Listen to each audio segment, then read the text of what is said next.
मुसलमानों को अस्सलाम वालेकुम। महाराष्ट्र में एक बाबा है, रामगिरी उसका नाम है। जगह जगह पे इसके नाम पे एफआईआर हुई, लेकिन अरेस्ट नहीं हुआ। वहीं पे सिर्फ एक लाइन बोली थी मौलाना अजहरी ने कि इनका वक्त है, हमारा दौर आएगा। उतने में अभी तक वो अरेस्ट है, अभी तक उनकी बेल नहीं हुई। अभी वो सब कहां है जो राष्ट्रवाद के नाम पे मुसलमानों से वोट लिए। अभी एमएलए का इलेक्शन आ रहा है, ये सब आएंगे वापस भीख मांगने के लिए। मैं समझता हूँ भारतवर्ष में रोजाना कहीं न कहीं हमारे पैगंबर इस्लाम को, कुरान शरीफ के बारे में मस्जिदों पे हमला इस तरह से किया जा रहा है, गाली दी जा रही है और सरकार तो चुपचाप देख रही है इस तरह से। नमस्कार साथियों, पैगंबर मोहम्मद साहब के ऊपर आपत्तिजनक टिप्पणी करने वाले रामगिरी महाराज का मामला अब केवल आम जनता के बीच में नहीं रहा है, बल्कि इसके ऊपर प्रतिक्रिया आने लगी है बॉलीवुड सेलिब्रिटीज़ का। जी हाँ साथियों, एक वीडियो वायरल हो रही है और वो वीडियो है एजाज खान की, जो कि बॉलीवुड सेलिब्रिटीज़ भी हैं, साथ ही साथ बिग बॉस विजेता भी हैं। उन्होंने पैगंबर मोहम्मद सल्लल्लाहु अलैहि वसल्लम के सामने गुस्ताखी के मामले को लेकर के अपनी बात रखी है और रामगिरी महाराज जैसे बाबाओं को खूब लताड़ लगाई है। साथ ही साथ कई सारे मुस्लिम पॉलिटिशियन को भी लताड़ लगाई है। आने वाली वीडियो में हम आपको दिखाएंगे भी और बताएंगे भी। इसके अलावा राजनेताओं में केवल अबू आसिम आज़मी का नाम सामने निकल करके आया है, जिन्होंने पैगंबर मोहम्मद सल्लल्लाहु अलैहि वसल्लम के सामने गुस्ताखी को लेकर के अपनी बात रखी है और सख्त से सख्त कार्रवाई करने की मांग की है प्रशासन से। साथ ही साथ आपको ये भी बताएंगे कि 6 सितंबर को एक फिल्म आने वाली है और उस फिल्म का नाम है इमरजेंसी, जिसमें मुख्य कलाकार के रूप में नजर आएंगे कंगना रनौत। और कंगना रनौत की फिल्म रिलीज से पहले ही विवाद खड़ा हो गया है और ब्राह्मणों ने कंगना रनौत की फिल्म का बायकॉट कर दिया है। इन तमाम अपडेट्स के ऊपर हम अपने इस वीडियो में बात करेंगे, तो आपसे गुजारिश है कि आप इस वीडियो को आखिर तक जरूर देखिएगा।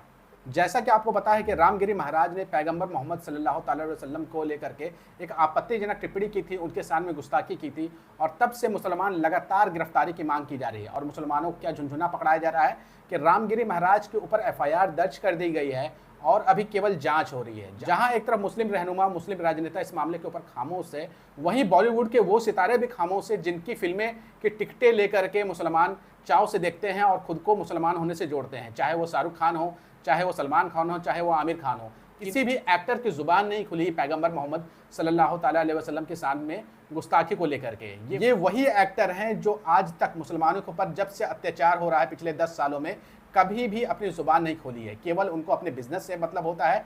दूसरी तरफ हमारे मुसलमान भाई ही हैं जो इनकी फिल्मों को हिट कराने के लिए इनके टिकटों को खरीद करके इनकी फिल्म को हिट करा देते हैं और ये एक्टर मुसलमानों के पैसे से माला माल हो जाते हैं। लेकिन जब मुसलमानों पे अत्याचार होता है तो ये अपनी जुबान खामोश कर लेते हैं, क्योंकि ये एक्टर अपने रिश्ते खराब नहीं करना चाहते हैं मौजूदा सरकार से। लेकिन इन्हीं एक्टरों के बीच में से एक एक्टर का नाम था एजाज खान, जिसने खुल करके पैगंबर मोहम्मद सल्लल्लाहु अलैहि वसल्लम के सामने गुस्ताखी करने वाले रामगिरी महाराज को लताड़ लगाई है और रामगिरी की गिरफ्तारी हो इसको लेकर के भी अपनी बातें रखी है। बॉलीवुड एक्टर एजाज खान ने क्या कहा है वो आप देख लीजिए। ये वीडियो काफी ज्यादा सोशल मीडिया पे वायरल हो रहा है। मुसलमानों को अस्सलाम वालेकुम, हिंदुओं को जय श्री राम, कैथलिक को हेलो और सरदार मेरे सिख भाइयों को बोले सोनिहाल सत श्री अकाल। महाराष्ट्र में एक बाबा है, रामगिरी उसका नाम है। ये किस किस्म का बाबा होगा मुझे समझ में नहीं आ रहा है, जो हमारे नबी की शान में गुस्ताखी किया। इस पे महाराष्ट्र सरकार कोई एक्शन नहीं ले रही। जगह जगह पे इसके नाम पे एफआईआर हुई, लेकिन अरेस्ट नहीं हुआ। वहीं पे सिर्फ एक लाइन बोली थी मौलाना अजहरी ने, याद होगा आपको, कि इनका वक्त है, हमारा दौर आएगा। उतने में अभी तक वो अरेस्ट है, अभी तक उनकी बेल नहीं हुई। अभी वो सब कहां है जो राष्ट्रवाद के नाम पे मुसलमानों से वोट लिए। अभी एमएलए का इलेक्शन आ रहा है, ये सब आएंगे वापस भीख मांगने के लिए। आप लोग इनको भीख दे भी देते हो। मुझे आप बताओ, जितने नेताओं को आपने वोट दिए कांग्रेस के नाम पे, घर घर आके इन्होंने आपसे वोट मांगे, आपने दे भी दिए। मैं आपको समझाता रहा कि आप ये फिर से आपको बेवकूफ बनाया जा रहा है। मुसलमान ठहरा इमोशनल आदमी, तो इन्होंने हमको इमोशनल कर दिया। उस वक्त मैं भी आपको बीजेपी का एजेंट लग रहा था, जो आपके लिए जेल काटा, जो आपके लिए लड़ाई लड़ता है, जो इतना दबाया गया, उसके बाद भी वो रुका नहीं। वो भी आपको गलत लग रहा था। उस वक्त क्योंकि मुझे पता है, मैं इनमें बैठता उठता हूं ना, मैं जानता हूं इनकी हरकतों को। मुझे पता था फिर मुसलमानों पे कोई तकलीफ आएगी। वक्फ बोर्ड पे भी ये लोग नहीं थे, नबी की शान में गुस्ताखी हो रही है, सब मुसलमान घूम रहे, प्रोटेस्ट कर रहे साइलेंटली। एक भी नेता जो वोट मांगा, भीख मांगा, वो नहीं है। आप मेरे को बताओ, आपके वोट से ये लोग नेता बने, जीते, इन लोगों को आपके साथ नहीं खड़ा होना चाहिए था वहां पे पुलिस स्टेशन के बाहर प्रोटेस्ट में। मेरे भाइयों, हम में से ही नेता होंगे ना, तभी लड़ पाएंगे। जैसे सरदारों की कौम में सरदार नेता है, वो सरदारों को ही बनाते हैं ताकि सरदार उनके लिए खड़े हो जाते, लड़ते। देखो, मराठी लोगों का मराठी नेता है भाई, और मराठी उनकी सुनते हैं। देख लो, शिंदे गुट, उद्धव ठाकरे, बाला साहेब ठाकरे, उधर वो शरद पवार। हम मुसलमानों के कौन है यार, बताओ। और जो वो है, वो खोचड़ खोचड़ खोचड़ खोचड़, वो खोचड़ लोग नयों को चांस नहीं देते, साथ में लेते ही नहीं है। ओ खोचड़ नेता लोगों, कहां हो अब तुम? हमारी नबी की शान में गुस्ताखी हो रही है, एफआईआर तो ली जा रही है, लेकिन अरेस्ट नहीं हो रहा है। फिर क्या होगा? मुसलमान कुछ करेगा तो उसके घर पे बुलडोजर चला जाएगा, उसको जेल भेज दिया जाएगा, या उसको टेररिस्ट डिक्लेयर करके जेल में डाल दिया जाएगा। या फिर वो नमाज पढ़ रहा होगा तो उसको लात मारी जाएगी, या फिर उसकी बहन का हिजाब खींचा जाएगा, या फिर उसकी नबी की शान में गुस्ताखी की जाएगी। उसके बाद भी मुसलमान को निप्पल लेके चुप ही बैठने का। क्यों पता है? अभी इसमें मेरे हिंदू भाई आके ये मत बोलना हिंदुओं के साथ गलत होता है तो ये वो। मैंने सबके लिए आवाज उठाओ मेरे भाई। यहां पे अभी मेरे नबी की, मेरे कौम की बात हो रही है, तो जरा चुपचाप बैठ और साइड में निकल। अगर ये लाइव नहीं देखने का है ना तो चलते रहे, समझा ना मेरे भाई? तेरे राम को कोई गाली देगा ना, सबसे पहले मैं मारूंगा उसको, क्योंकि राम जी के लिए मैं आवाज उठाया हूं बहुत बार। अभी तेरे पिछवाड़े में आग नहीं लग रही। तेरी बहन को कोई गाली देगा तो बुरा लगेगा, मां को गाली देगा तो बुरा लगेगा, या हमारे इस्लाम को गाली दी जा रही है, हमारे नबी को गाली दी जा रही है तो बुरा नहीं लगेगा हमको। अभी भी आप लोग मत सुनना मेरी बात। मैं फिर एमएलए का इलेक्शन लड़ूंगा, इस बार मेरा साथ दे देना, और मैं दिखाऊंगा आप लोगों को इंशाअल्लाह ताला के लड़ाई कैसे करते हैं। जब वहां पे टेबल पे हाथ मारूंगा ना अपने हक के लिए, क्योंकि ऐसे देखो भाई, तो बंदूक तलवार से लड़ाई नहीं होगी भाई, ये लड़ाई अलग है। या तो फिर हम जितने भी है ना, जस्टिस, खाली जस्टिस का बोर्ड, हमको ना तलवार, ना भाले, ना बंदूक है, ना पत्थर, जस्टिस का बोर्ड हाथ में चाहिए बस। हिंदुस्तान बंद हो जाएगा, हिंदुस्तान बंद हो जाएगा 4-5 दिन के लिए। फिर नहीं खींचे जाएंगे हिजाब, फिर नहीं लात मारी जाएगी नमाज में, सिर्फ जस्टिस का बोर्ड लेके। और नेता हम में से ही चुनो, कम से कम घर पे आके दरवाजा खोल के निकाल तो सकते हैं।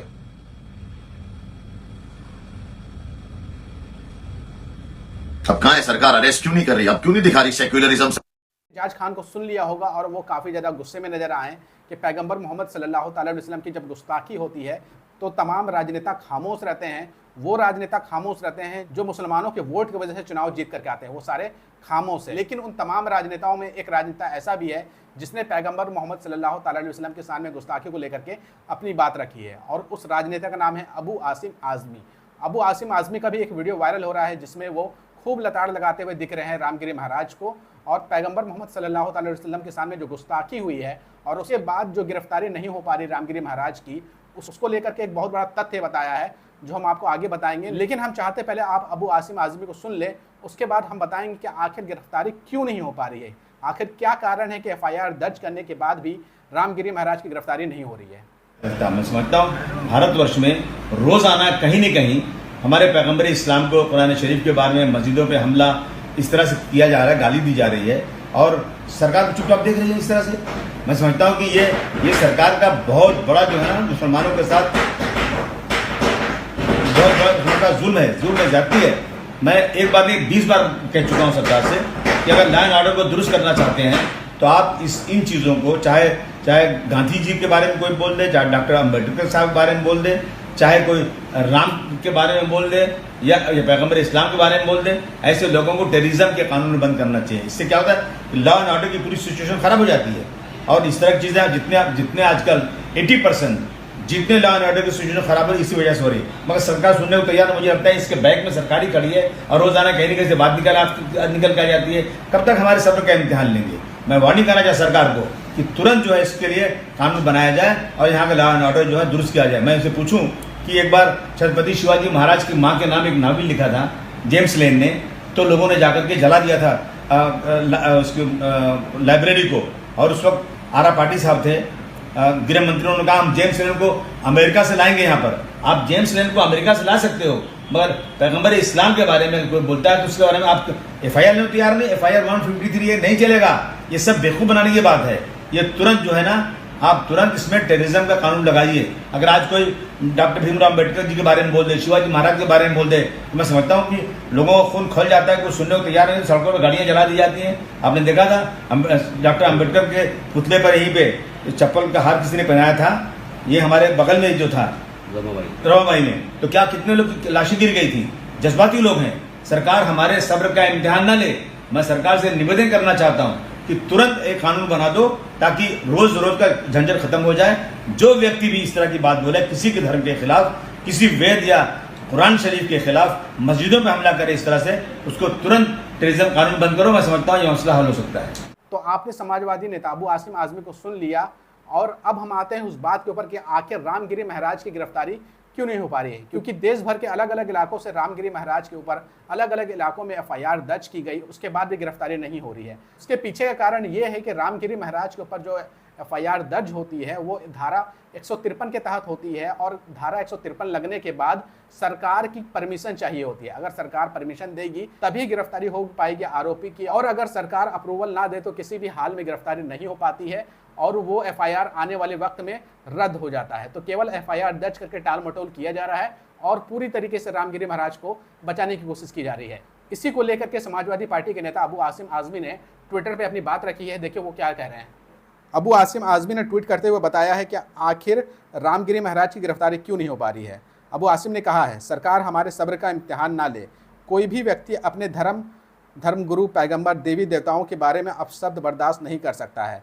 रामगिरी महाराज जैसे लोग जो दूसरे के धर्म को अपमानित करते हैं, हेट स्पीच देते हैं, इन पर 153 BNS की हल्की धारा के तहत FIR नहीं बल्कि आतंक विरोधी कानून के तहत कार्रवाई करे सरकार। यानी कि ये वही बात बोल रहे हैं जो हमने आपको पहले बताया कि धारा 153 के तहत गिरफ्तारी तभी हो पाएगी जब सरकार अप्रूवल देगी। अगर सरकार अप्रूवल नहीं देती है तो ये मामला आगे चल करके रद्द हो सकता है, और वैसा ही होता हुआ दिखाई दे रहा है कि किसी भी हाल में गिरफ्तारी होती हुई नहीं दिख रही है रामगिरी महाराज की।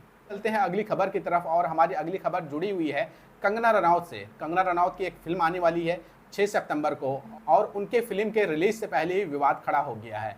उनके फिल्म के रिलीज से पहले ही ब्राह्मणों ने बाइकआउट कर दिया है कंगना रनौत का, और ऐलान किया है कि जो सच्चे हिंदू होंगे, जो सच्चे सनातनी होंगे, वो कंगना रनौत की फिल्म को नहीं देखेंगे।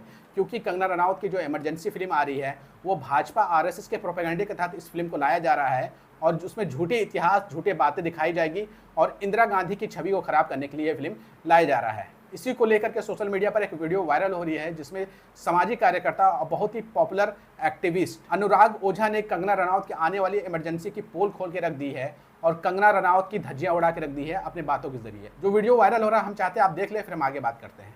कंगना रनौत का शकल देखने पर पाप लगता है, शंकराचार्य ने कहा था, क्योंकि उसने कहा था कि मैं बीफ खाती हूँ, मतलब गाय का वो। अब बताइए कि उसका अगर मूवी आएगा तो जितना भी हमारा सनातनी भाई है कोई देखने नहीं जाएगा। आप जा रहे हैं देखने तो आप जाइए भैया, नमस्कार आपको। आप नहीं जाएंगे? मैं क्यों जाऊँगा भाई? शंकराचार्य से बढ़ के आप हैं या कंगना रनौत है? कंगना रनौत ने कहा था कि मैं बीफ खाती हूँ, बोला था कि नहीं बोला था? बिल्कुल, उसे कोई देखने ही नहीं जाएगा। कंगना रनौत देखेगी और मोदी जी देखेंगे, तीसरा उसको कोई देखने वाला नहीं है। बिल्कुल बाइकआउट, संपूर्ण बहिष्कार इस देश का ब्राह्मण समाज और सनातन सभ्यता को मानने वाला हिंदू समाज इस मूवी का। सुनिए भैया, काट लीजिए पहले। आप लोगों की आदत है काट लेने की। और अगर गांव की भाषा में कहा जाए तो छिनगावक है। तो आप लोगों की आदत है, जैसे गांव में मेढ़ काटा जाता है वैसे आप पूरा ब्राह्मण समाज, पूरा हिंदू समाज इस मूवी का बहिष्कार कर रहा है। मैं देश के तमाम लोगों से आह्वान करना चाहूँगा कि इस भारतीय जनता पार्टी की प्रोपेगेंडा वाली मूवी का बहिष्कार कीजिए। तो आपने अनुराग ओझा की बातों को सुना होगा और वो साफ साफ कहते हुए दिख रहे हैं कि वो हर हाल में बाइकआउट करेंगे। ना सिर्फ वो बाइकआउट करेंगे बल्कि पूरा ब्राह्मण समाज बाइकआउट करेगा कंगना रनावत की आने वाली फिल्म इमरजेंसी का। आप इन तमाम खबरों को कैसे देखते हैं, कमेंट करके अपनी राय जरूर दीजिएगा और इस वीडियो को ज़्यादा से ज़्यादा शेयर करिएगा, लाइक करिएगा और हमारे चैनल पर नए हैं तो चैनल को सब्सक्राइब करने के साथ घंटी का बटन दबाना बिल्कुल भी ना भूलिएगा।